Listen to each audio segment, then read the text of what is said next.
All right, just to talk more about rent, I'm still doing this paper here, which is paper one, IEB. In the previous video, I just got cut due to load shedding. I apologize for that due to bad weather. We were discussing our rent, and they said here we had agreed to pay a 9,000 rand deposit. And because we had agreed, that 9,000 rand deposit was actually paid, but it was not recorded. Please note that a deposit towards rent income is not included as income. It is actually just a current liability, and we'll just call it deposit rent income. This deposit, the tenant will get it back at the end of their lease term.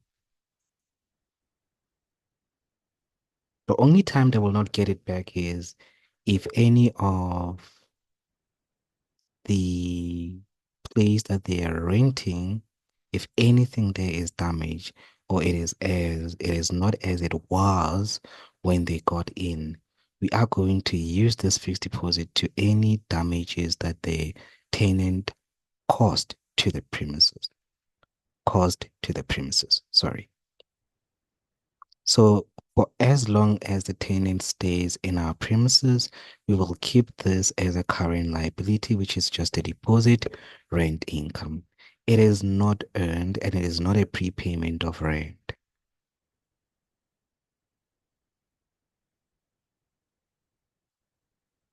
And as we have discussed, our rent was 8,000 before the increase. So after the increase, it will be 8,400. This 8,400, as we spoke in the previous video, it is accrued income. It is rent that was not received. So it will affect our accrued income. We have earned it, but we have not yet received it. Let's move to transaction 8. The bank statement for February was received. It indicated that the following had not been recorded by the business. They gave us bank charges amounting to 390. I will take that. Bank charges, you will find them under operating expenses. I'll go to my operating expenses and just add the bank charges. To that 4,290, I will add 390. The other one will be subtracted from bank. If there was bank, I was going to go to bank and subtract it from there. Then they say interest on the credit balance is 450. Note that this is in the bank statement. Please note that in our bank account, when we have a positive bank balance, it will be on the debit side. It is an asset to us, but to the bank, if we debit it, the bank credits it. So if a bank statement reflects a credit balance, it simply means that we have a positive bank balance, and interest on a positive bank balance or favorable bank balance is interest income. So that 450 will be included under interest income. Please do remember that interest income is not showed under other operating income. Instead, it is shown at the bottom of our income statement under interest income.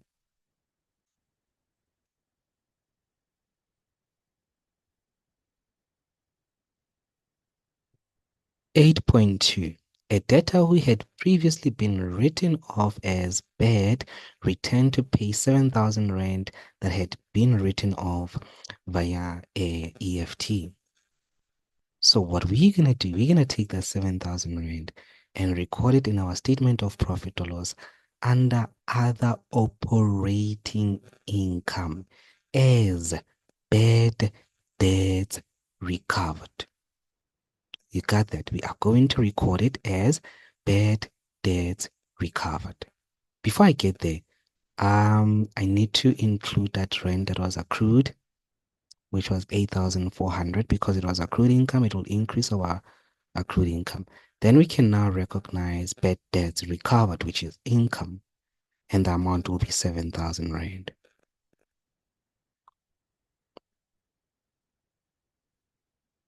In addition, the following was discovered. An EFT payment to a creditor for 7,200 was recorded. It was to settle our account of 8,000. It has not been processed by the bank as the account number was entered incorrectly by the business. In essence, we made a payment to the creditor, but it never reached the creditor as it never left our bank account. I would add that 7,000 rand, 200 to my bank account, and I will go to creditors control and add that 8,000 rand as we are still owing the whole 8,000 rand. Hence, I added it there and it gave me trade creditors amounting to 722,000.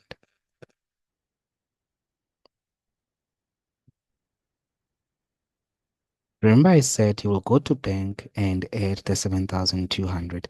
We have not cancelled the discount that we received. That discount, we received it subject to us making a payment.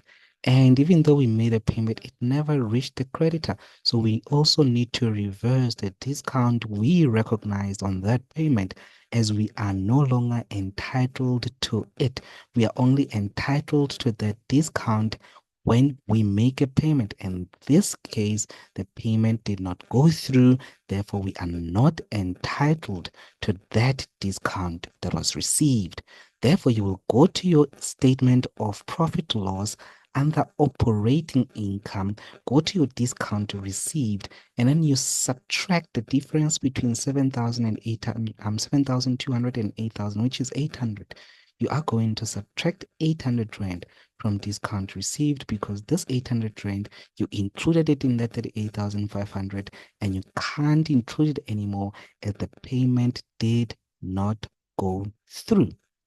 Take 38,500 and minus 800, you will get your discount received.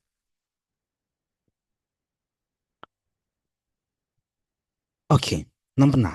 A debtor who owed 9,600 was declared insolvent.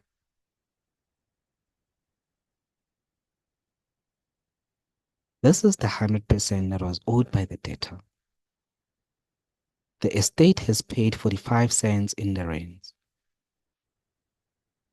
If the estate paid 45 in the rents, it means the estate did not pay 55.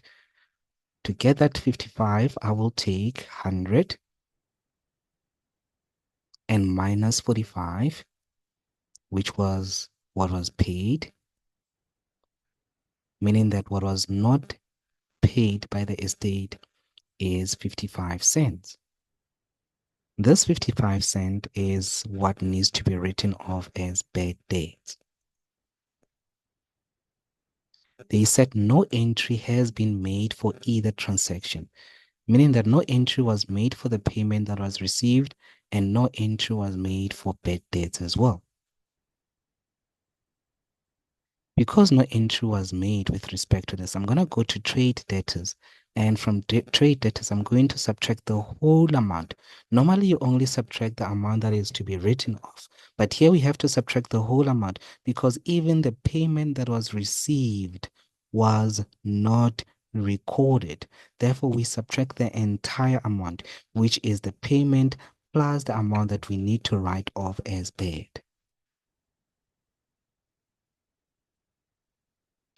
And then you are going to calculate what needs to be written off as bad debts.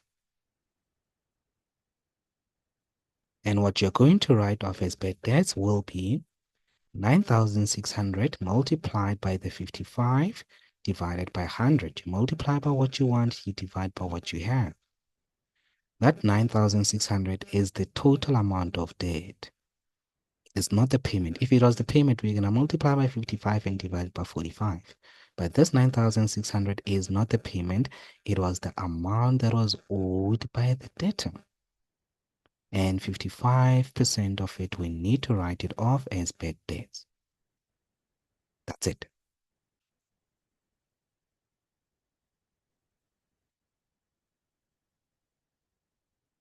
The provision for bad debts must be adjusted to 4% of debtors. When you come across a question like this, you go to trade and other receivables. Whatever you have as debtors control, you close it. Calculate the total, which will be 568,400.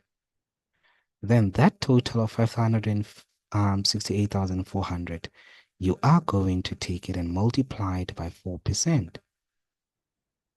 It will give you 22,736, which is the provision for this year. Take this 568,400 minus this provision of 22,736. You will get net trade debtors.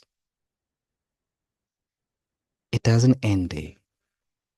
The provision for this year needs to be compared to the provision from the previous year.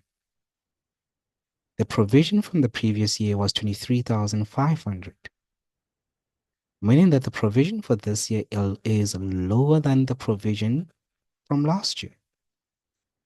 Therefore, because it's lower, the accurate one is the one that we just calculated. The recent one is the accurate one. So we need to reduce provision from the previous year.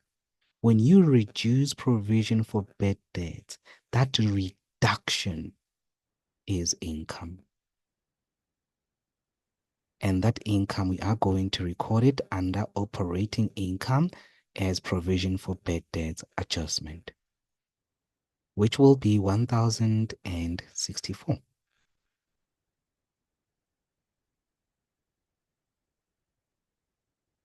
A loan repayment of 24,000 is due on the 31st of May, 2023. Please note that the 31st of May, 2023 is the next financial year. Any repayment towards the loan that is going to be made in the next 12 months will be recorded in trade and other payables as current portion of the loan, and the amount will be 24,000 rand. After all adjustments, an amount of 14,900 was still owing to SARS for the company tax. This is what we owe to SARS when it comes to income tax. Again, it goes to trade and other payables as SARS income tax. I am going, because I'm not given any tax rate, I'm going to take that amount and compare it to current year SARS income tax that is reflected in the pre-adjustment trial balance. If it says debit, that 586,300 is our provisional payments. So since our provisional payments amount to 586,300 and we still owe 14,000 what? And we still owe 14,900. It means our tax for this year was higher than our provisional payments by 14,900. So to get our tax for this year, I am going to take those provisional payments of 586,000, add them to what we owe SARS, which is 14,900. If SARS was owing us, to determine tax, we're going to subtract that 14,900. But because we are owing them, we add it. That is the formula if you have been given the amount owing in provisional payments. That is the formula for calculating income tax.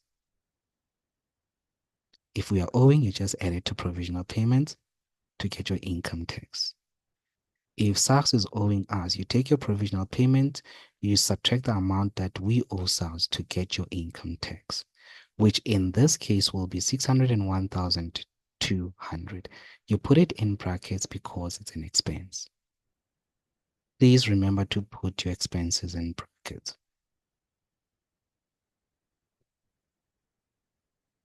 And I must say that is it. I'm just gonna add everything up, my sales, and then subtract cost of sales. Remember, cost of sales, you must put them in brackets. So sales minus cost of sales will give you a gross profit. and then find my fee income, close the brackets, it will be 369,800. Close your rent income, it will be 97,600. Close your discount received, it will be 37,700. And then we go to all our expenses and close them. Electricity will be 86,600. Advertising will be 548,000. Bank charges will be 4,680. Bad debt will be 50,480. And that's it with respect to our expenses. Then coming back to this, I noticed that we have net profit after tax. Okay, I will start by calculating my interest income, which will be 16,850. Then you subtract your interest expense of 23,040. It'll give you your net profit before tax. But we can't get the net profit before tax because we don't have operating profit. It says do not calculate. So we're going to work from bottom up.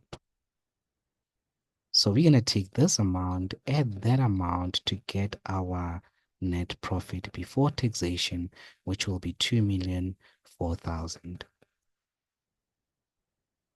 And then close everything in trade and other receivables. That net profit, we're going to put it here as profit after tax. It will be 1,402,800. And then that's it. In trade and other payables, we have actually recorded everything.